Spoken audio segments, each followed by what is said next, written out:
Welcome to the Health and Harmony podcast, where your health and harmony is our mission. I'm Chrissy Rice, a spiritual wellness coach, joined by Mike Fave, an independent researcher and health clinician.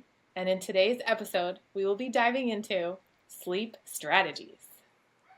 All right, Mike, we're going to talk about sleep today. I think everybody would be interested in this one because I definitely was when I started to take certain kinds of supplements to help me to sleep better that were not like a sleeping pill with any side effects. Well, some Yeah, of no them ambience, right? yeah, no ambience, but some of them did have side effects for me, but not everybody. So, Yeah.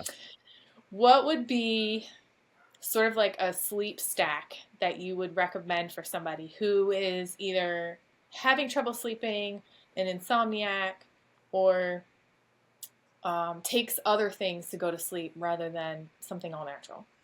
Okay. Yeah, so I think that there's a hierarchy of options for sleep that don't always have to be like that you're taking something, right? Because when we were working together and we adjusted your sleep, or we put strategies on board to help improve your sleep, we didn't use supplements right away. And No. that was the strategy. The supplements wasn't what helped you sleep. It was the initial strategy that we put. And then when we tried supplements, they didn't work perfectly. So we kind of just we kept the initial strategy that we put in place. So I think we'll run through a variety of different options. And I think the first piece that's super important for people to get down before just running straight to the supplement bin is getting the foundation right. And so what Mm-hmm. is getting the foundation right? That's your diet, that's your daily structure, that's your circadian rhythm, that's your movement, that's your light exposure. All of these types of things are super important to getting things figured out. And then, so yeah, I guess we'll start there and we'll talk about the next level after. But I'll leave the Okay. floor open so you can share some thoughts on on the foundational pieces. Ooh, the foundational pieces, they're big. They're really big.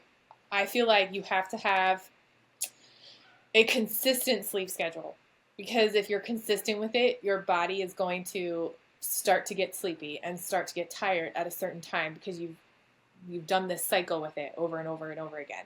If you're erratic with your sleep schedule, your body is like, should I be sleeping? Should I be awake? Wait, you missed it. Now I'm awake. Sort of thing. So you're all over the place. And Yep. making sure that you get enough sunlight per day because that's really how the sun kind of triggers when you should get sleepy, when you should start producing melatonin so that you can go to bed. Yep. So, and honestly, it's just that schedule for me. Yeah. The schedule is super important. So, and the schedule goes to circadian rhythm, right? So Right. and for people who aren't aware, circadian rhythm is essentially the daily rhythm that your body functions under in terms of its function, in terms of like its general metabolic processes and functions, etc. So that's like, when are you going to sleep, when are you waking up, when are you eating, what's going on with digestion, what's going on with your hormones, all of these different things. And there's multiple components that actually affect your circadian rhythm besides just light exposure. Oftentimes light exposure is cited as the main one because the hormone of the night, known as melatonin, is released in response to a lack of blue light, specifically blue light. Some of the other wavelengths of light, like red light, may have or green light, have an effect, but they're not as strong in suppressing melatonin as blue light is. So we'll talk about strategies around that. But other components besides light exposure that are super important, and they're very simple, is the times of days that you're eating. So eating at the same time consistently throughout the day, as well as waking up at the same time and going to sleep at the same time, help to really entrain or solidify that circadian rhythm. Another thing is temperatures. Having a cool room at night, having a cold temperature at night goes a long way for a lot of people for sleep, because when you start to go to sleep, your body temperature actually drops a bit. And so Mm-hmm. having a lot of people will find that if it's too hot, they won't be able to sleep very well. So Mm-hmm. controlling the room temperature at night is super important. Another thing is activity level. So having a really heavy workout an hour before you're going to go to sleep. Some people may sleep, especially if it's leg day. But Yeah. for a lot of other people, that will actually stimulate them too much, and then they'll have a hard time going to sleep. Other things that are really important is, when are you using your stimulants? And these are all foundational basic components, but that's Yeah. when you're having your coffee in the day, right? So, and also how you metabolize coffee. For me, I'm a slow metabolizer. I can have a coffee in the morning, and I'm still amped throughout the day. Some people are like, oh, that's great. Your coffee, 1 cup of coffee goes a long way. It's like, yes, but I'm a sweaty, jittery mess with anxiety, and it's terrible. So that really depends on the person. So your stimulants, then other things that are really important, and this is besides the general structure, is are you eating enough during the day? Calories, protein, carbs, fats, all this type of stuff. Why is that important? Well, when you don't eat enough, you start to raise the hormones of stress. So these are things like cortisol, adrenaline, glucagon. Now, these hormones have, specifically adrenaline and cortisol, have an excitatory effect inside the brain. They create excitation. They stimulate you. They can induce states of mania. They make you feel on edge. They can create anxiety. So if you are not eating enough on a regular basis, and you're increasing these hormones, or if you're not eating enough carbs on a regular basis, and we'll do carbs in another episode, the importance, but this is one of them, you start to raise these stress hormones. So a lot of people go low carb, initially they're good, sleep gets better, and over time things start to degrade a bit, and it says as these hormones rise. Now, what winds up happening is when you don't have enough carbs, you don't have enough calories, your body starts to release these hormones to release some fuel, fat, carbs from your stores, from your fat tissue that breaks down your muscle tissue to produce some carbohydrate in the form of glucose for your body to use as a substrate to create energy, because you need energy. Without energy, you're dead, essentially. So when you start to upregulate these so that you can survive on a regular basis, what winds up happening is it creates an excitatory state, makes it hard to go to sleep, makes it hard to stay asleep. And a lot of people will find that 3 o'clock, 4 o'clock in the morning, they're waking up. Maybe they're having a nightmare. Maybe they're having palpitations. Maybe they just have to pee. Maybe they're sweating. All of there's like a spectrum or a degree of response that you can have, and I think it's dependent upon those stress hormones in general. And so they'll wake up and they can have a hard time falling back to sleep. If you're not under so much stress, usually you wake up, you go to pee, and then you go back to sleep within about 5 minutes. But if you're under stress, it's like you wake up at that time and you're dead awake. Your eyes are wide, and it's like, but there's no sunlight. And then you can't think get back about to sleep. everything in your life for the last 10 years during the next 5 hours. So Exactly. And those are the stress hormones, actually. So a lot of people think that it's this anxiety or these things, and a lot of times it's those things are manifesting. At least in my experience, those things are manifesting under the guise of the stress hormones. When those stress hormones kick up, there's in your circadian rhythm, your cortisol peaks in the morning in the early hours. And so if you have a higher baseline level of this stress hormone, when it starts to peak in the early hours, it can give people those symptoms. It can give them this stress response, this difficulty of going back to sleep, and this wide awake feeling, and then the anxiety or nightmares or things along those lines. So those are having those baseline components down pat are super important before just going straight to the supplements. Because a lot of times, if these things are organized, if you're getting up at the same time each day, you're going to sleep roughly around the same time each day, if you're not, slamming the like endless stream of Instagram reels with your phone in your face on like fully the brightness all the way up and the screen not on any type of red shift right before you go to bed, if you're not pounding coffee, as dessert or like throughout the day, if you're eating enough on a regular basis, if your bedroom is nice and cool, if you're exercising at an appropriate time, within reason, those types of things will go a long way for managing your sleep, where you don't even have to touch the supplement bin. You don't have to order anything off Amazon. You don't have to take anything specific for sleep. And for most people that I work with, and I think it was for your case as well, having those things solidified minimize that problem. The other one is eating enough protein, enough carbs, enough fat in a day, enough calories, energy total. Those things are super important.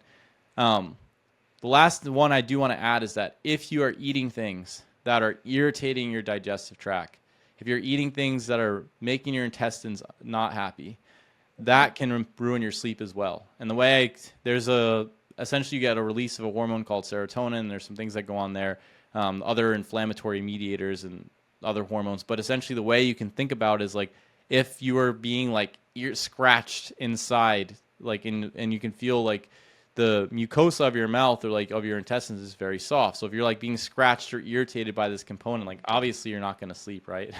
So those are I think the biggest things. Make sure that all of that is clear before you start to go straight for the supplements, because the number one, and if these things aren't solidified, the supplements may not even help.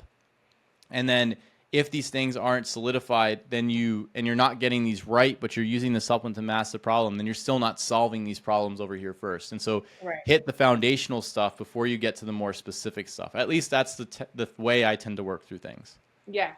Yeah. So you basically are saying that you have to do all of the hard work in order to get that good night's sleep, because you can't just take those supplements and not have a schedule and eat whatever you want, and those supplements aren't really going to do you any justice.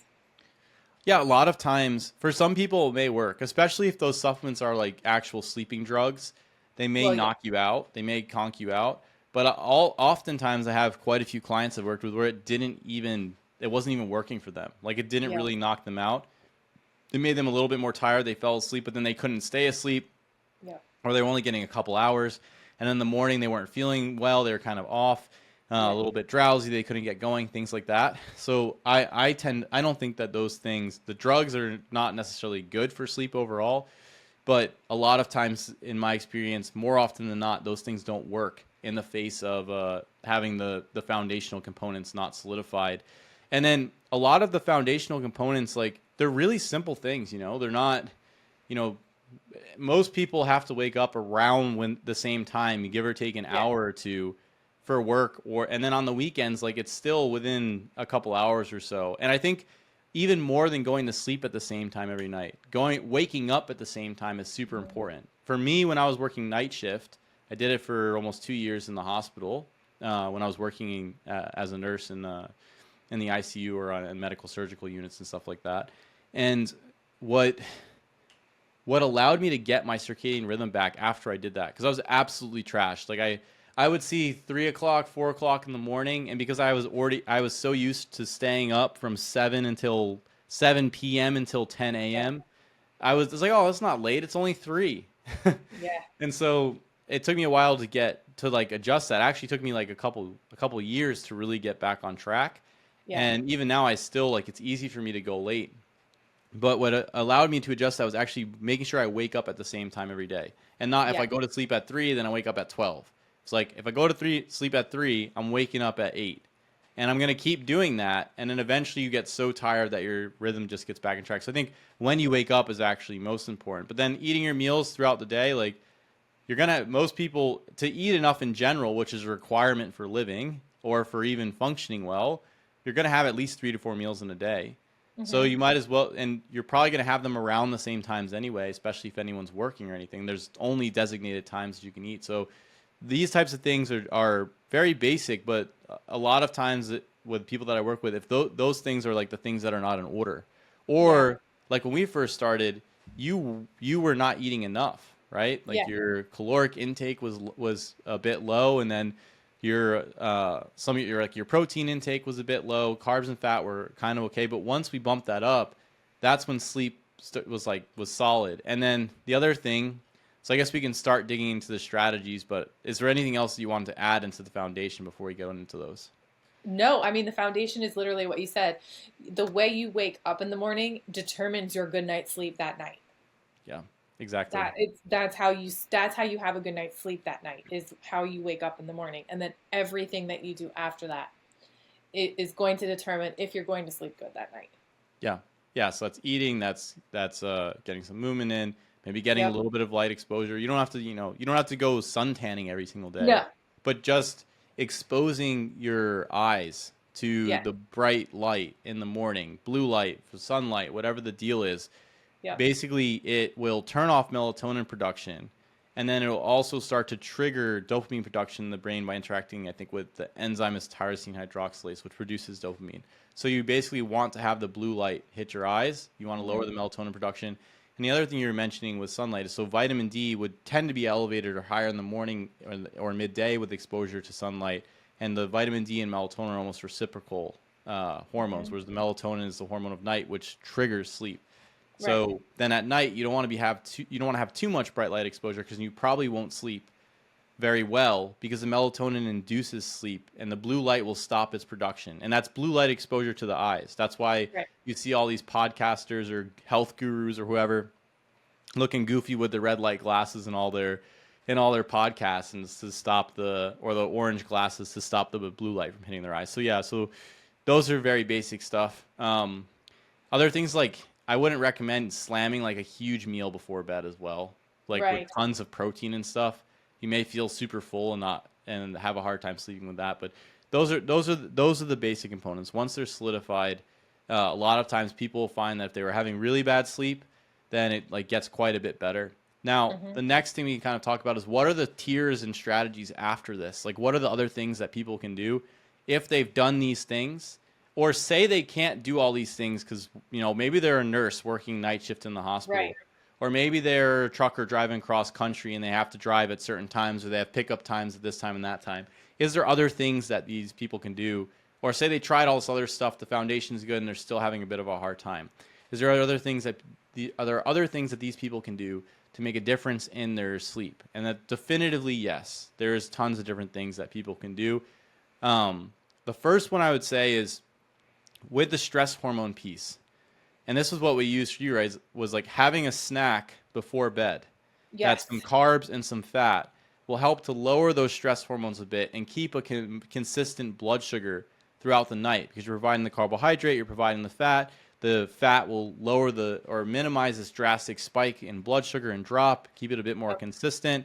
And then with that staying consistent, you won't have the stress hormone rise as much because you have enough fuel on board. You don't need to use the stress hormones to break down your body's stores of fuel because you're providing the fuel. So the snack could be super helpful. So that's the first one, is the snack right before bed. And what was what was the snack that we did that we So my chose snack for was a rice cake with Nutella.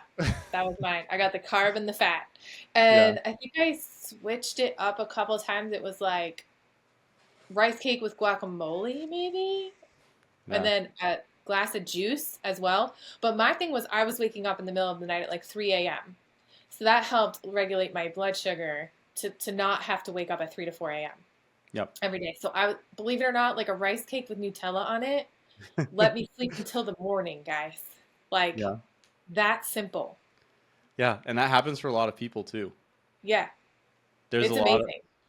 there's a lot of clients I work with where that happens. Or the other thing that I will have people do is if they wake up early in the morning, that 3, 4, 5 a.m. time slot, assuming the foundation is good, if they Yeah. have some type of carbohydrate, just a little bit of juice or something like that, or like some chamomile tea with a bit of honey in it, something along those lines, can make it really easy to get back to sleep. Yeah. Especially if somebody's waking up with like a lot of like anxiety or sweating or stress or anything from that perspective. So plus people can do both.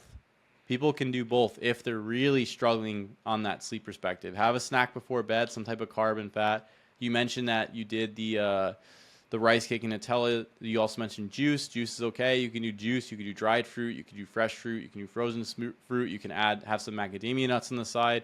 You can make Hmm. a smoothie that could be like some types of fruits with avocado and juice or coconut water or something like that. So you have some carbohydrate with the fat again. That's Yeah. important to have both. And then in the morning, it's just a carbohydrate snack. So it could be most times it's juice, because when most people wake up, they just want to have something quick so that they can go back to bed. So it's usually wake up, go and pee, and then have some juice, and then hit the sack again. So those are usually the strategies I recommend for the morning. And again, this is like level 1 most basic strategies after the foundation. Yeah. So what would you say to people that take melatonin in order to go to sleep? Because I was addicted to melatonin. Like they were sweethearts. I think that with melatonin, I think it's super helpful for circadian rhythm stuff. So like melatonin was really helpful for me. Um, However, the dosage that people tend to use is quite high, because the Yeah. CVS tablets are like 3 milligrams to 10 milligrams, or Yeah. even some people are taking multiple tablets, right? Like sweet tarts. The Yes. uh, the dose that I tend to recommend is a more physiologic dose, which I think runs around 250 micrograms to 300 micrograms. So Mhm. 1 microgram is a thousandth, I think, of a milligram. So Mhm. it's a 3 milligram tablet is 3,000 micrograms, Yeah. which is huge compared to a 250 microgram dose.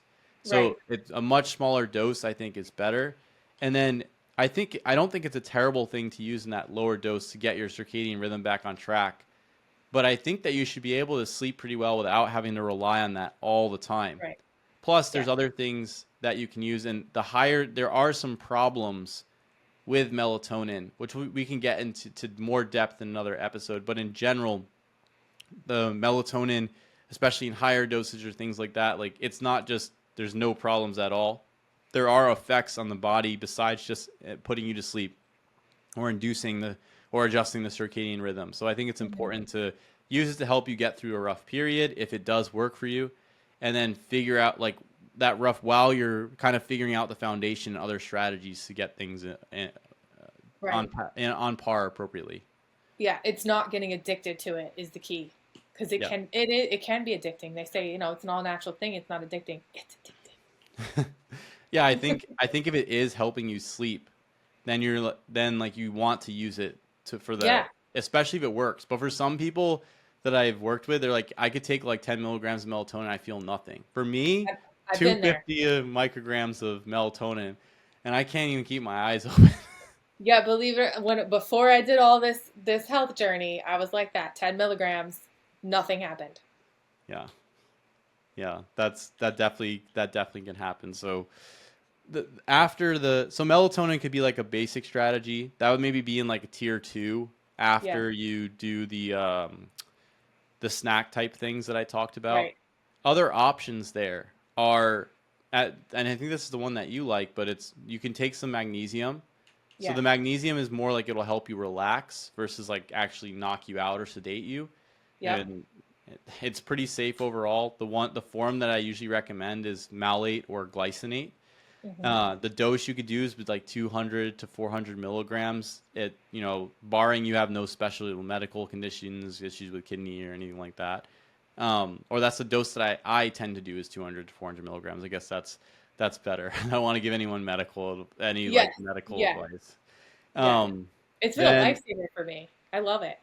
Yeah, a lot of people find it's helpful in general for like some people that I work with will use a bit of magnesium to help with anxiety, or if they were getting like palpitations or something, increasing magnesium dose can be helpful.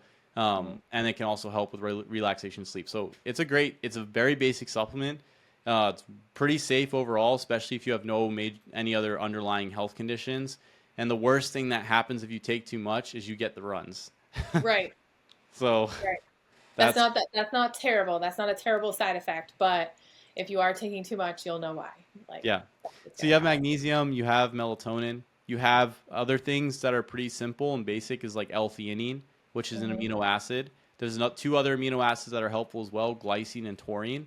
And all of them have, the L-theanine has an anti-stress effect, a relaxing effect, and then the glycine and taurine, glycine's a neurotransmitter specifically. It's an inhibitory one, so it has a relaxing, almost, I wouldn't say sedative, it's a relaxing property. And then taurine works on some of the inhibitory pathways in the brain, like the GABA pathways, which is also inhibitory. And then GABA as a supplement is also something that can help. So I would say try taurine and glycine. I tend to recommend together.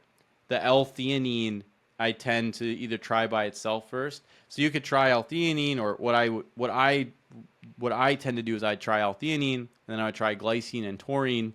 If the L-theanine wasn't cutting it, so you have those three, then you can add GABA. Magnesium would probably already be on board because that's part of kind of like a core stack of supplements to make sure all vitamins and minerals are covered on top of organizing diet appropriately. So that's kind of part of the foundation. So that would be kind of tier 1. Those are the really pretty safe supplements, pretty simple overall. The tier 2 is, or I guess that's tier, yeah, that's tier 2. Yeah, that's tier 2. So snacks is tier 1. These supplements are tier 2. Melatonin I'd put maybe closer to tier 3 because it's a hormone, maybe not necessarily in tier 2. Those other things are pretty safe overall. Digestive problems are the worst things you'll see with those, and you could just stop and not really a long-term component. Again, as long as there's no underlying conditions. Right. In tier 2, things that can help people. So melatonin. The other thing you have is something like pregnenolone, which is it's a steroid hormone. It's the father of all steroid hormones. So all the other hormones get produced from pregnenolone. But the nice thing about pregnenolone is it goes mostly to the brain, and so it has a inhibitory effect on the, it doesn't have an inhibitory effect. It stimulates or works in the GABA pathways in the brain to lower stress. So it can be helpful to lower that stress directly. I don't know if we tried pregnenolone, right? Yeah, we did. It's We did. magic. Yeah. It's magic, and it comes with a tiny Barbie spoon. So it's it's the tiniest amount that you take, but it's not something that you take every day. Well, I don't take it every day. I just take it when I'm having like a really stressful day or something stressful that's going on, and it really does take the edge off from that so that I am able to sleep. Yeah. Yeah. So pregnenolone is really good for lowering that stress response. Yeah. Pregnenolone is something though that you want to have the foundation on board first, Yeah. because you can get weird responses to it if you don't have the foundation solidified. And Right. some people, that's hit or miss. Like some people get paradoxical anxiety from it instead of relaxation. For me, it chills me out. It's great. It And is. for you as well, it's seen. And then the other one I was going to mention in this tier is for women. Progesterone also has a relaxing property, and I Yes, it know does. that I use that a lot of clients like that. I know that you like the progesterone as well. So Yeah, I do. But yeah, but that one is key, like you said, to have the core concept in place. The diet has to be in place. Like the exercise has to be in place. Like you can't just. I feel like a few of my friends have taken it without having their core stuff in place, and they've had really bad reactions to it. yeah, And I'm like, well, you got to clean everything else up before we can go to that. That's like the next feel good stage, right? First, you have to get yourself to feel good on the inside. Diet has to be there, exercise has to be in there, sleep patterns have to be in there, and then you can add the progesterone to like really enhance it. yeah, yeah. So the progesterone and pregnenolone, when I usually won't introduce them early because they Right. are you can have weird responses if your diet and your nutrition and things aren't aligned, because they are hormonal supplements, so and they can be converted in downstream to other things, and they adjust things going on with neurotransmitters in the brain. So if those things aren't dialed in, you can get weird responses. So yeah, it's Yeah. maybe we move the hormones even to tier 4, and we'll put the Yeah. herbal stuff in tier 3. But Yeah. essentially the hormones, like, they can make a huge difference for people for sleep and for stress, but the prerequisite is that your foundation is dialed in. Can they help if your foundation's not dialed in? Of course they can. It's just more hit or miss. Like some people are Right. like, this is the greatest stuff ever. I'm gonna go like face first Tony Montana into pregnenolone.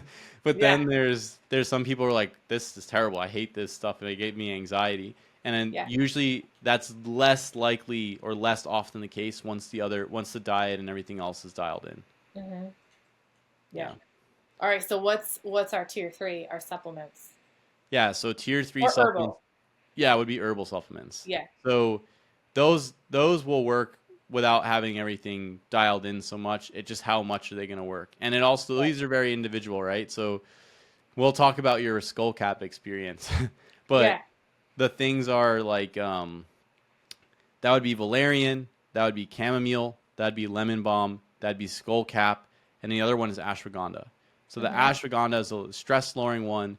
Valerian, skull cap, and lemon balm have a relaxing property, and as do the chamomile. And they also beneficial effects in the gut, improve blood glucose regulation, beneficial effects in the liver. There's a lot of benefits to these herbal compounds, and they do work quite well. So usually for people that use alcohol to sleep or are relying on alcohol, what I'll do is I'll take these herbs and I will combine them in something like a juice, Hmm. and maybe taurine and glycine and L-theanine, so somebody can have a drink, which would be the juice plus these different components, so it'll have the relaxing anti-stress effect that alcohol does, because alcohol does have a relaxing anti-stress effect, but it just won't blow up your liver while you Right. do this stuff. Yeah. Yeah. You're gonna have a clean liver instead. Yeah, yeah, Yes. So my skull cap experience yes, was in the beginning ish of my journey because I had trouble sleeping. I more or less had like heart palpitations in the middle of the night, anxiety, wake up at 3 a.m., couldn't go back to sleep, really tired in the morning because I had woken up at 3 o'clock in the morning. So you were like, let's try some skull cap. And I don't even remember how much I tried, but it wasn't very much. And it's supposed to like relax you and get you to go to sleep and not sit there like thinking about your thoughts for hours. And it totally did that. But when I woke up the next morning, I still felt like I had a full dosage of skullcap in my system. Like leaning up against the shower, can't even open my eyes, like could barely grab my towel. That's how much energy I did not have. And I didn't take very much. So I'm very sensitive to herbal supplements. Yes. Extremely sensitive. Not everyone's like that, but that's just me. Yeah, yeah, a lot. Some people react really strongly to them. For me, it doesn't knock me out like that at all. I use it on a regular basis. If I can't sleep or if I'm traveling or something like that, it's helpful. So it Right. really depends. The other thing that you bring up is a really good point is dosage. So a lot of times, like dosage for these supplements, particularly the herbs, or even some of the other components, but I think specifically for the herbs, the vitamins and minerals and amino acids and the hormones, the dosage besides the melatonin, like you don't want to take too much, you don't want to take too little. But for some Right. of the herbal stuff, sometimes you can get away with like a really little amount. So for like the tinctures that we were using for the skull cap, lemon balm, valerian, the tincture dose is like a full dropper, It which is. is like 20 or 30 drops. It's Yeah. like quite a bit. Whereas when you do for me, it's like 5 drops is good. And for you, Right. 5 drops was zombification. For like 2 days. I was like, I can't even open my eyes. Yeah. Yeah. So that type of setup, it's important for, I think, to start low and kind of test your response. Oh Because if yeah. we started you at what, like 20 drops, you'd I still wouldn't be have woken up for a sleeping. week. I'd still be sleeping. Yeah. Something would be seriously wrong with me if I had 20 drops. Yes.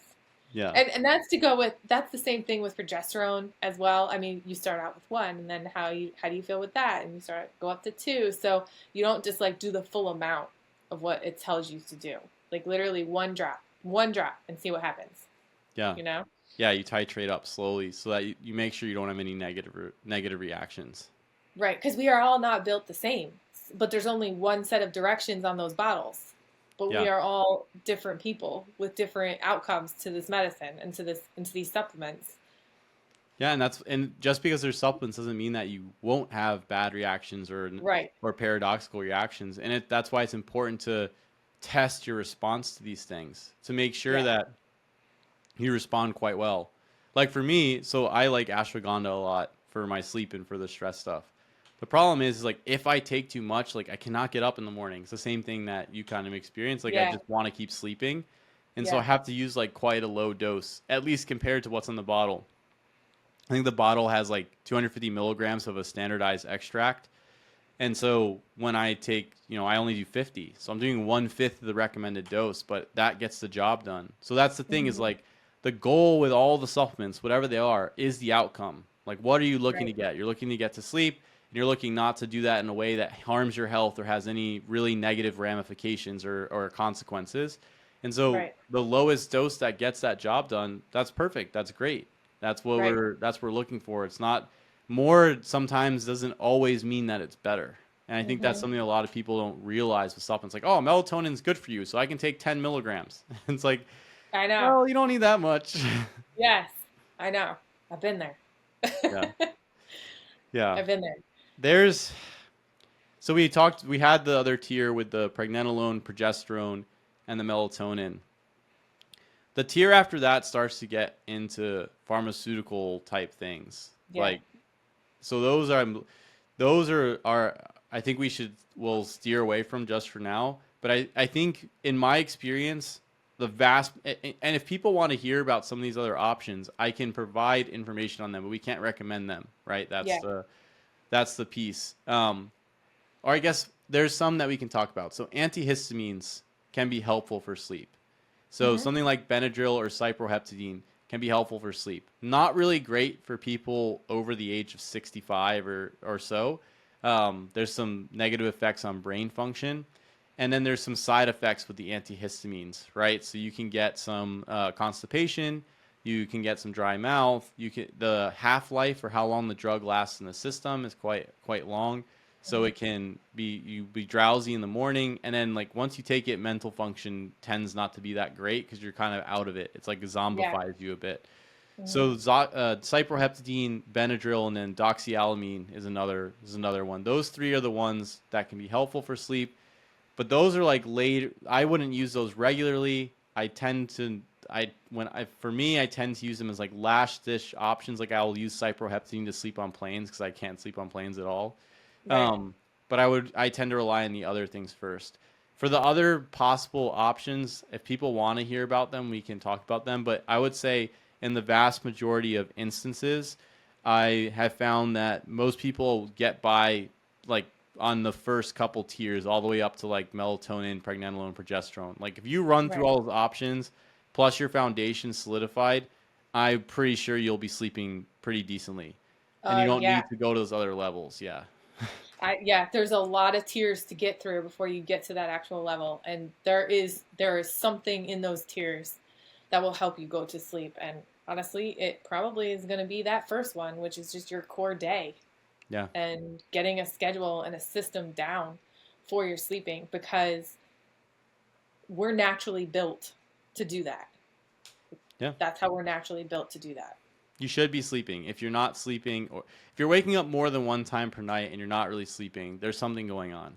The Yeah. waking up time tonight and to pee and then going back to sleep, normal, completely normal. Yeah. But anything more than that, or tossing and turning, or a bunch of nightmares, or night sweats, or unable to fall asleep, or can't wake up in the morning, like all of those things are signifying that's your body telling you that there's something going on.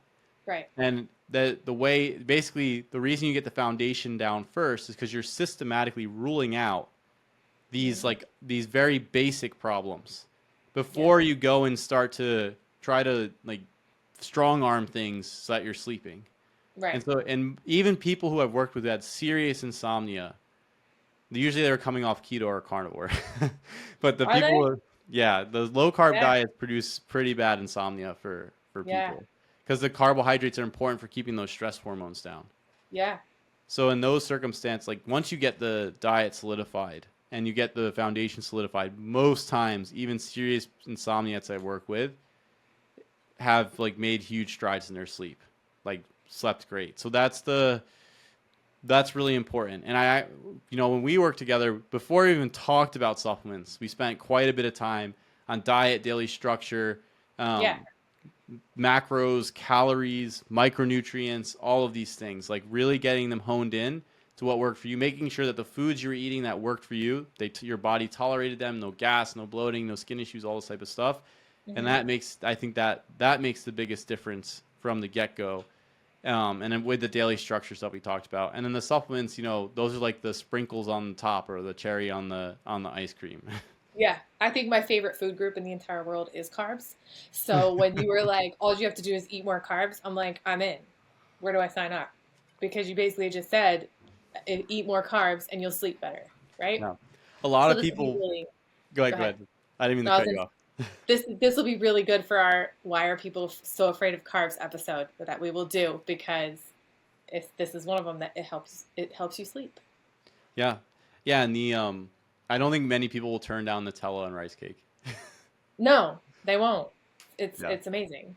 Or a fruit smoothie or like chamomile tea or something like that. Some people, Yeah, even though it has a bit of like a small bit of caffeine or theobromine in it, some people do like a bit of chocolate before bed, but that's very yeah, individual. That would wreck my sleep, but for some people they like it.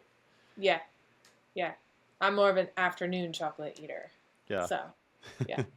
I tend to recommend more before bed macadamia nuts or avocado because Right. it has we talked about this, I think, the monounsaturated fats, Hmm. which mainly oleic acid, which is a type of fat, and it gets converted into something in the body called oleamide that can be helpful for people's sleep as well. Plus, it helps with Hmm. like blood sugar stabilization if you have some carbs and things along those lines. So Right. those things can be really helpful for sleep.